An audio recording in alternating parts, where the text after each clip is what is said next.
Huawei just did something wild. They dropped a phone that's super thin, super powerful, and somehow still packs a massive 6,500 milliamp hour battery.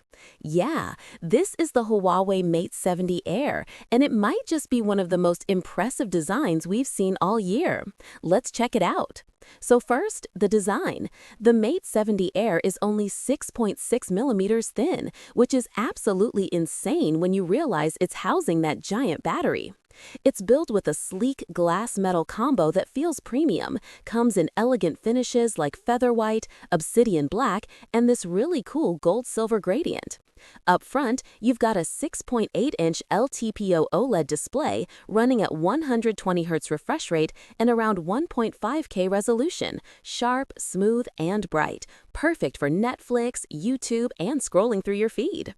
Now here's where it gets interesting. Inside that slim frame, Huawei somehow fit a 6,500 milliamp silicon carbon battery, which promises full-day power, even heavy use. Charging?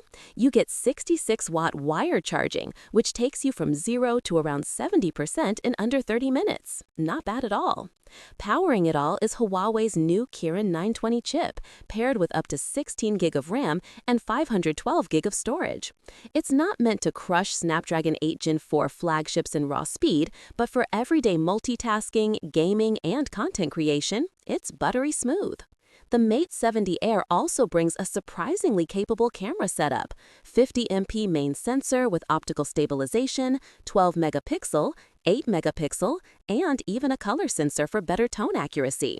The results? Punchy photos, solid low light shots, and great skin tones.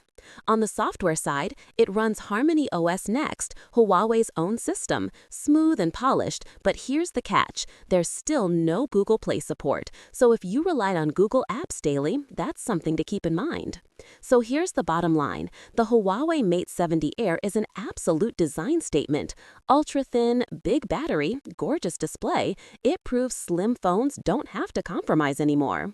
Would I import it to the US? Maybe, if you're into unique tech and don't mind sideloading apps. But even if you don't, you gotta admit, this is one of the coolest phones of 2025. If you enjoyed the video, drop a like, hit that subscribe button, and let me know in the comments. Would you pick a super thin phone over a chunkier one with better specs? See you in the next one.